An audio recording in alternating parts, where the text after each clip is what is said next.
hari ini aku tuh ada ditemani sama dua teman aku. Di sebelah kanan aku ada Vio. di sebelah kiri aku ada Zia. jadi hari ini kami akan sharing-sharing dan ngobrol santai tapi tetap berbobot mengenai bahasa Indonesia. Jadi kami bakal sharing mengenai hal-hal apa yang sering kami temuin di sekitar kami, yaitu tentang kesalahan berbahasa. Yang betul banget. Kadang tuh kita tuh nggak sadar kalau ada yang salah sama cara kita ngomong atau bahkan nulis. Contohnya nih, kalian pernah dengar kata aku tuh lebih suka kopi daripada teh. Menurut kalian itu ada yang salah nggak sih? Ada yang aneh gitu? Iya ya, tapi ya banyak yang udah biasa ngomong gitu. Malah kalau dibilang salah itu jadi kita yang bingung. Iya. Nah, makanya itu di episode kali ini kami tuh bakal ngebedah beberapa kata atau kesalahan umum dalam bahasa Indonesia, terutama yang sering kita dengar nih di sekitar kita nih. Jadi untuk kalian gimana guys? Siap? Siap.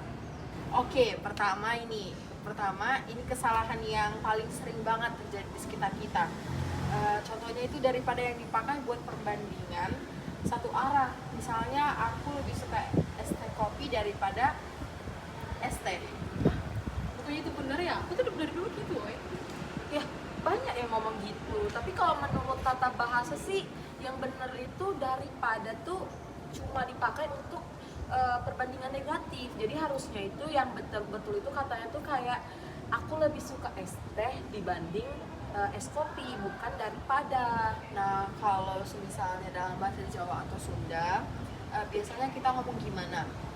Misalnya aku di lingkungan rumah sering dengar teman-temanku yang suku Sunda itu bilang aku lebih resep es teh dibanding es kopi. Itu kan bener ya? Oh iya, kalau di Batak juga nih ada kayak I dapat kopi masih gula es teh mahal. Jadi kayak tetap ada pola perbandingannya gitu. Betul, jadi kayak walaupun di bahasa daerah pun itu bakal ada pola bahasanya kayak gitu. Tapi gara-gara kita kebiasaan dengar daripada, jadi walaupun itu salah tapi kita sering makai kan. Jadinya kita tularan deh. Iya, jadi kayak dianggap benar gitu. Bahasa. Nah, ada lagi nih kesalahan yang gue dapet apa tuh kata yang kayak maksud dan tujuan. Nah, kalau di acara resmi atau undangan resmi gitu kan sering ada kata kayak baiklah kami akan menyampaikan maksud dan tujuan acara ini. Itu juga salah juga ya. Iyalah, salah, soalnya maksud dan tujuan itu kan artinya tuh hampir kata yang sama kayak itu. Jadi kita tuh nggak perlu gunain dua kata, jadi kayak cukup aja bilang kami akan menyampaikan tujuan dari acara ini. Jadi cukup satu kata aja, jangan bertele-tele. Iya bener, jadi contohnya tuh ada bahasa yang dinamakan pleonasm atau mubazir, kayak naik ke atas, turun ke bawah, atau teman akrab. Nah, waduh, kalau gitu berarti aku banyak salah ya. Kalau ngomong bahasa Sunda, biasanya kita juga pakai dua kata kayak gitu biar lebih jelas. Contohnya nih, lempang kaluhur, yang artinya jalan ke atas. Tapi dalam bahasa Indonesia itu jadi mubazir ya. Iya, jadi di beberapa bahasa daerah itu memang ada pola itu, tapi dalam bahasa Indonesia kita cukup gunain satu kata aja. Makanya itu diciptakan bahasa Indonesia itu sebagai bahasa persatuan. Biar jadi itu kita nggak perlu bertele-tele lagi. Bener banget. Oke guys, kan tadi kita udah ngebahas nih tentang kesalahan berbahasa. Jadi dari kalian nih ada yang tahu nggak atau ada yang mau ngasih tips bagaimana kita nggak salah-salah lagi nih dalam berbahasa? Ada dong. Pertama itu teman tukang yang dengar podcast ini harus sering-sering baca artikel, buku ataupun berita yang berbahasa baku. Dan juga dari situ kita bisa ngelihat mana nih kata-kata yang benar atau salah.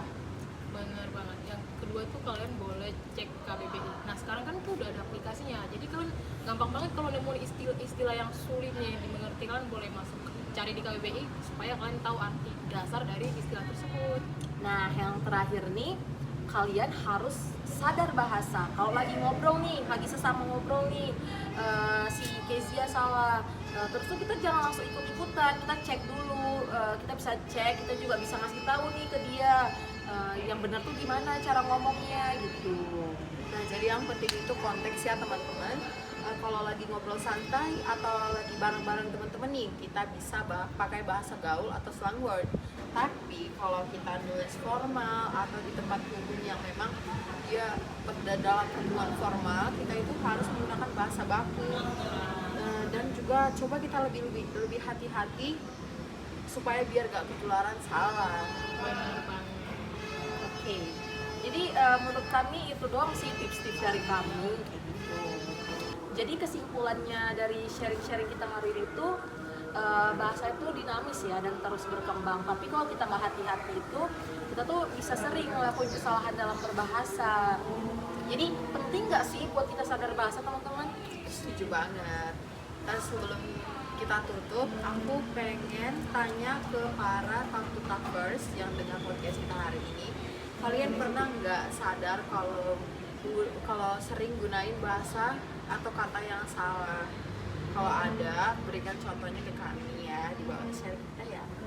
Oke, dan juga kalian bisa DM kami atau komen di bawah sini.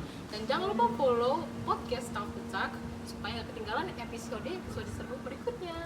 Oke deh, sampai jumpa ya di episode selanjutnya. Ingat, jangan sasal ngomong. Yuk belajar ngomong bahasa yang benar. Bye-bye.